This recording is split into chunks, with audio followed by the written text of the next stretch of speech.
కుమార్ ప్రేరణ అలా కోపంగా చూసి, అమ్మో ఇక్కడ ఉంటే నా పని అయిపోయినట్లే అని అక్కడి నుంచి మాయమైపోతాడు. కుమార్ ఉన్నాడనుకుని సిద్ధు అయితే, ఇదంతా ఆ ప్రేరణ వల్లేరా అని అంటాడు.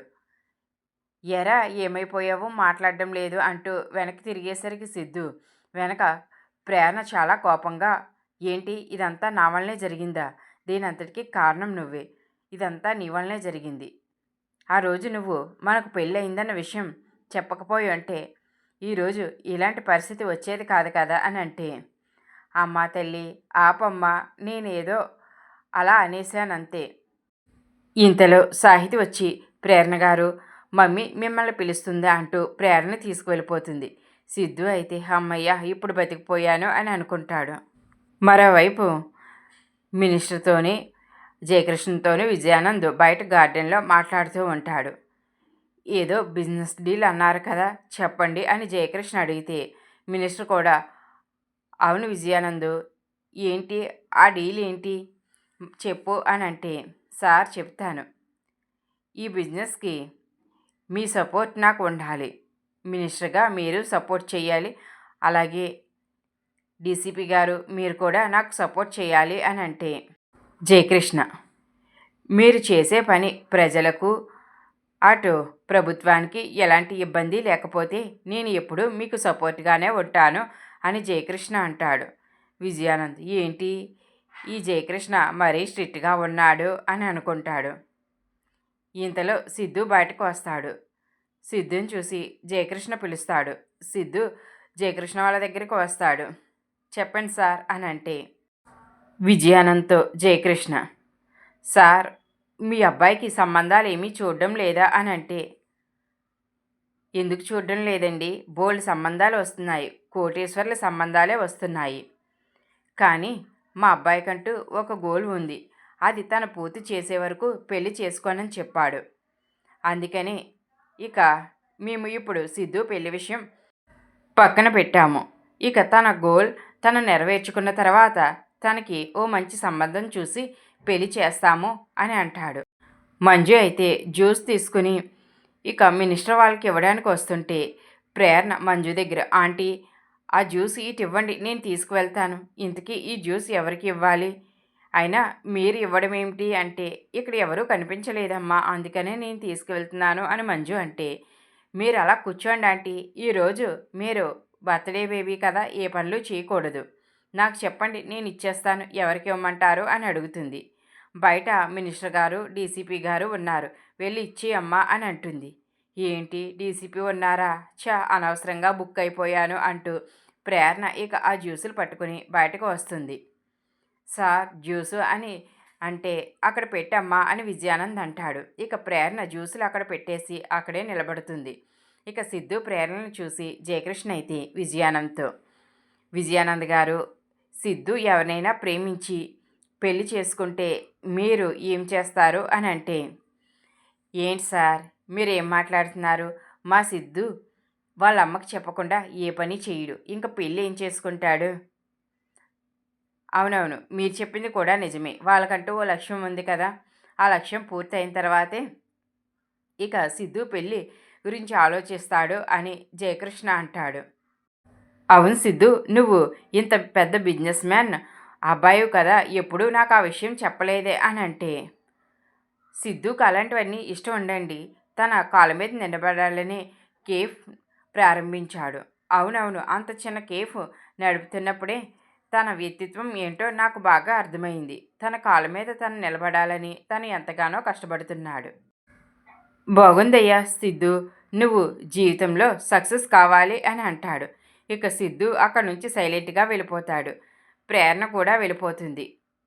జయకృష్ణ మినిస్టర్తో, అవును మినిస్టర్ గారు, ఈ మధ్య మీ అమ్మాయి మ్యారేజ్ గుడిలో జరిగిందని విన్నాను, ఏంటి అని అడుగుతుంటే ఇక మినిస్టర్ అయితే విజయానంద్ వైపు, ఏంటి ఈరోజు నన్ను అవమానించాలని ఇక్కడికి పిలిపించావా అని అంటుంటే, ఏంటి బాబోయ్ ఇప్పుడు ఈ మినిస్టర్ నా ఎంట పట్టేశాడు, డీసీపీ గారు ఇప్పుడు అవన్నీ ఎందుకండి, పదండి లోపల మంజు వెయిట్ చేస్తుంది, తనతో కేక్ కట్ చేయించాలి కదా అని ఇక డీసీపీ వాళ్ళని లోపలికి తీసుకువెళ్తాడు విజయానంద్. మరోవైపు సాహితీ అయితే తన ఫ్రెండ్స్తో మాట్లాడుతూ ఉంటుంది. ఇక తన ఫ్రెండ్స్ అయితే సాహితీని, ఏంటే రాజకుమారు లాంటి వాడు నీకు మొగుడుగా వస్తాడని చెప్పావు, అయినా అలాంటి మోసగాడిని ఎలా పెళ్లి చేసుకోవాలనుకున్నావు? నిజంగా వాడితో నీ పెళ్ళి అయిపోయి ఉంటే నీ జీవితం ఎలాగుండును?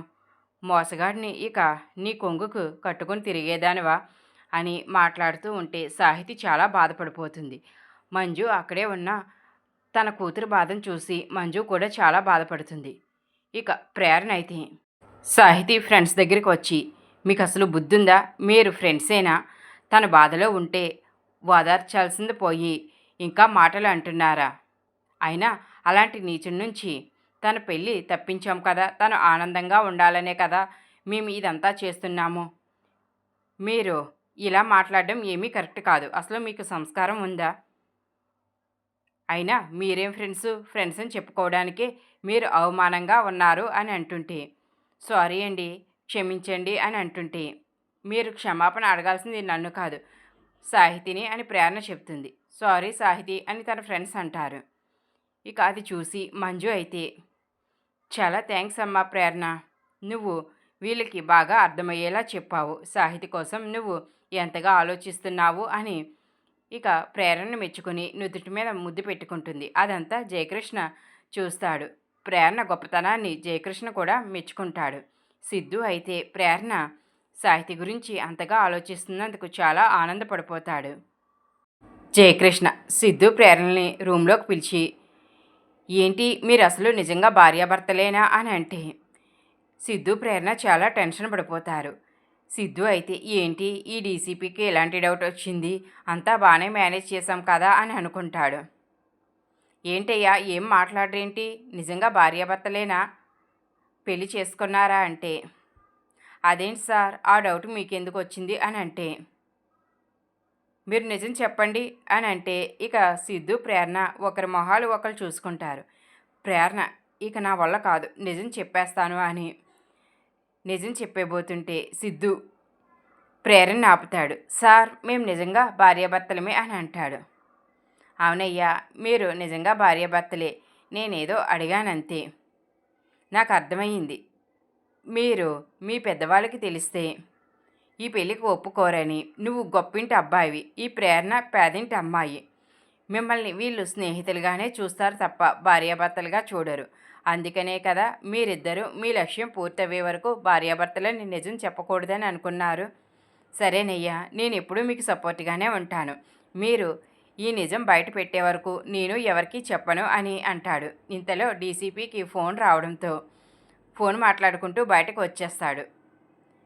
ప్రేరణ సిద్ధుతో, ఏంటి సిద్ధు నువ్వు చేసింది, ఇప్పుడు నిజం చెప్పే అవకాశం వచ్చింది, నిజం చెప్పేసి ఉంటే సరిపోయాను కదా, నాకు ఈ టెన్షన్ ఉండదు కదా అని అంటే, ఏంటి ప్రేరణ ఏం నిజం చెప్పేస్తావు, నిజం చెప్పేస్తే ఆ డీసీపీ గారు ఒప్పుకుంటారా అని అంటే, మరి ఏం చేయమంటావు సిద్ధు, ఈ అబద్ధాన్ని ఎంతకాలం భరించాలి అని అంటే, తప్పదు ప్రేరణ, ఇది నా కోసం చేయలేదు, నేను నీ కోసం చేశాను అని అంటాడు.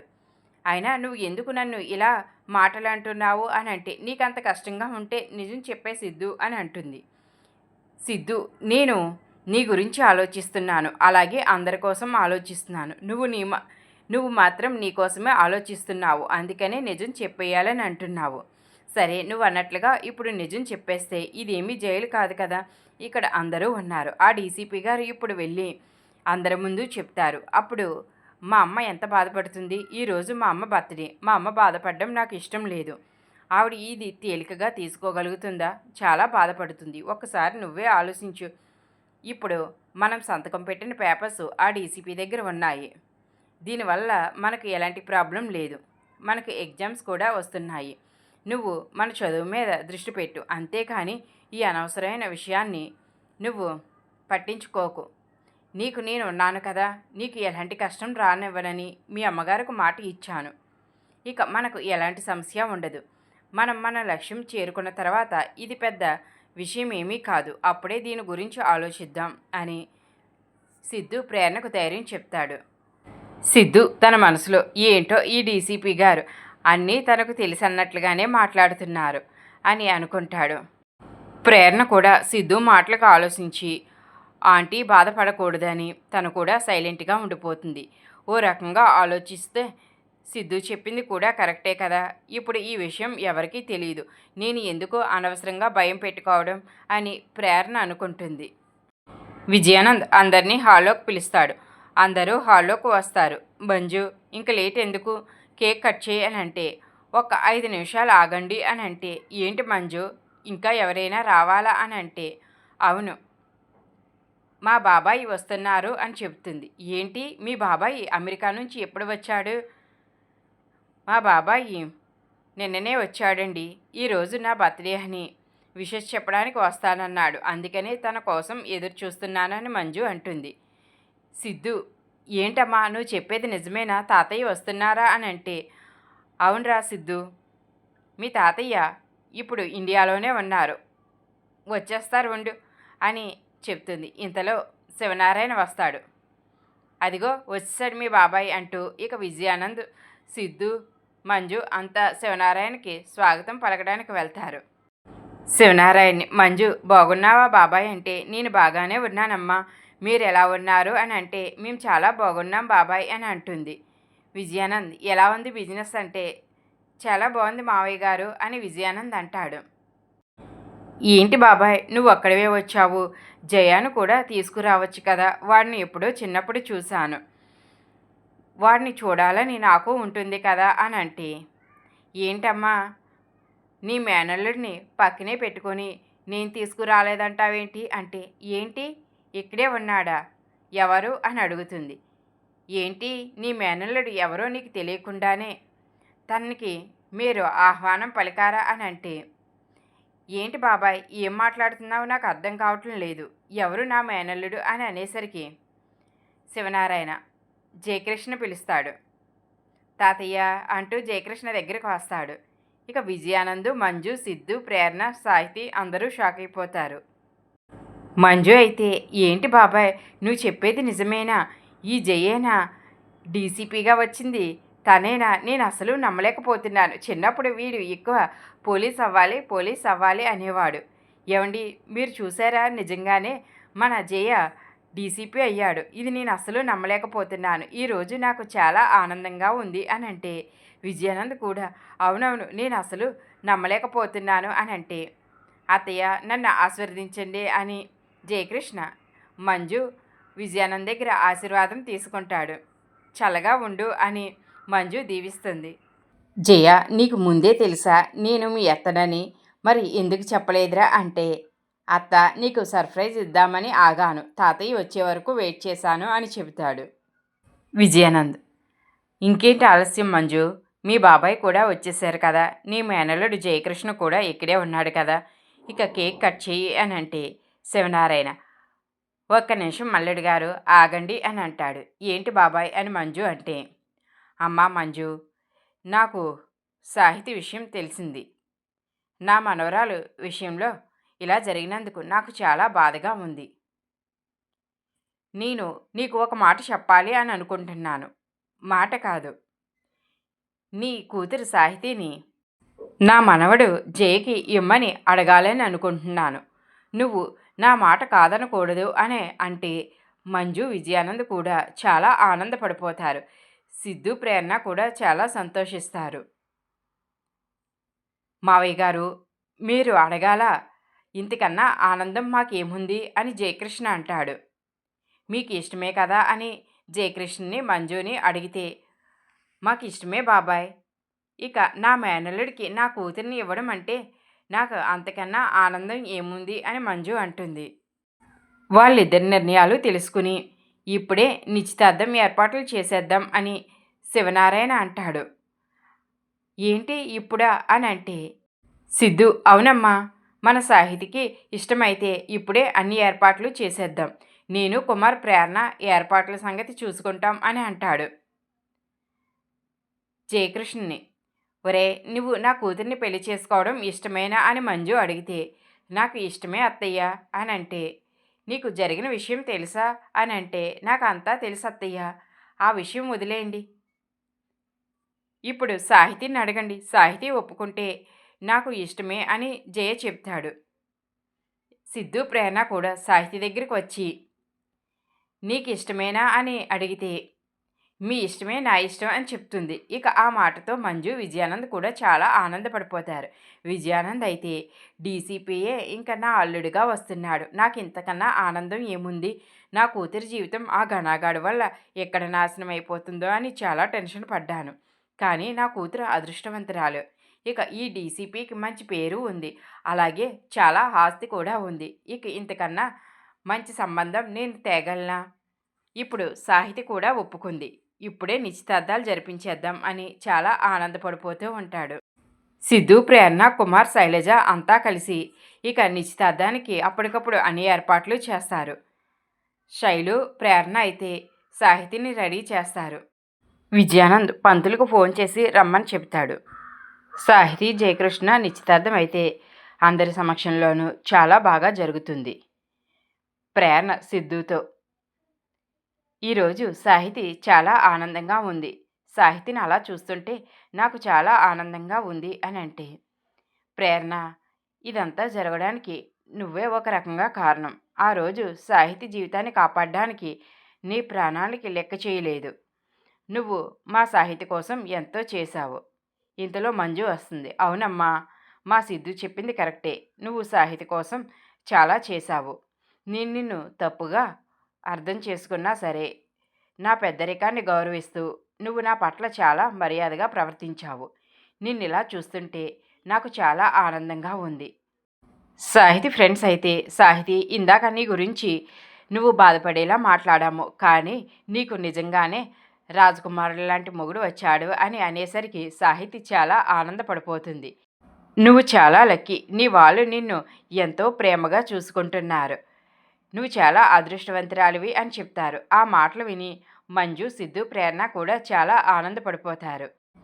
మినిస్టర్, మొత్తం మీద మా చెల్లెమ్మ బర్త్డే పార్టీ అని పిలిచి నీ కూతురి నిశ్చితార్థాలు కూడా చేసేసావు విజయానంద్, నువ్వు చాలా గ్రేటు అని అంటే, ఏదో మీ అభిమానం సార్, అంతా అలా జరిగిపోయింది అని అంటాడు శివనారాయణ. మంజు విజయానంద్తో, నేను కొన్ని రోజుల్లో మళ్ళీ తిరిగి అమెరికా వెళ్ళిపోతాను, ఈలోపు పెళ్ళి కూడా జరిపించేద్దాం అని అంటే, ఏంటి మావయ్య గారు, ఊడి పెళ్ళి అయిపోతే సాహితిని అమెరికా తీసుకువెళ్ళిపోతారా అని విజయానంద్ అంటాడు. జయకృష్ణ, మీరేమీ కంగారు పడకండి మావయ్య, నేను అమెరికా వెళ్ళను, తాతయ్యే వెళ్తారు అని చెప్తాడు. మంజు అయితే జయకృష్ణతో, నువ్వు ఇక్కడే ఉంటానంటే మాకు అంతకన్నా ఆనందం ఏముంది, ఎక్కడో బయట ఉండడం ఎందుకు, ఈ ఇంట్లోనే ఉండు అనేసరికి సిద్ధు, ప్రేరణ కూడా చాలా కంగారు పడిపోతారు. విజయానంద్ అయితే, ఏంటి సిద్ధు, ప్రేరణ ఎందుకు ఇంత కంగారు పడుతున్నారు, ఈ డీజీపీ వచ్చిన కాంచి వీళ్ళ మొహంలో ఏదో తేడా కనిపిస్తుంది, అసలు ఏం జరిగింది? విశ్వాసం విజయానంద్తో, ఏంటి సార్, అందరూ ఇంత సంతోషంగా ఉంటే ఇంకా మీరు దేని గురించి ఆలోచిస్తున్నారు అని అంటే, అదేనయ్యా, ఆ సిద్ధు, ప్రేరణల కోసం ఆలోచిస్తున్నాను, వాళ్ళ మొహాలు చూడు ఎలా ఉన్నాయో, ఏదో భయం భయంగా కనిపిస్తున్నారు, ఎందుకు వాళ్ళు ఎలా ఉన్నారు అని అంటే, ఏంటి సార్ మీరు ఎప్పుడు చూసినా వాళ్ళని అనుమానిస్తూ ఉంటారు, వాళ్ళేదో అలా ఉన్నారు, ఇప్పుడు మీరు అమ్మాయి గారు విషయంలో చాలా ఆనందపడాలి కదా, అది వదిలేసి వాళ్ళ గురించి ఎందుకు ఆలోచిస్తూ మీరు బుర్రపాడు చేసుకుంటారు? అవునయ్యా విశ్వాసం, నువ్వు చెప్పింది బాగానే ఉంది. జయకృష్ణకు, సాహితీకి శివనారాయణ దగ్గరుండి నిశ్చితార్థం చేయడం మీలో ఎంతమందికి నచ్చిందో కామెంట్ చేయండి. ఈ వీడియో నచ్చితే లైక్ చేయండి. ఇలాంటి మరికొన్ని వీడియోస్ కోసం మా ఛానల్ ఇప్పుడే సబ్స్క్రైబ్ చేసుకోండి. Thanks for watching.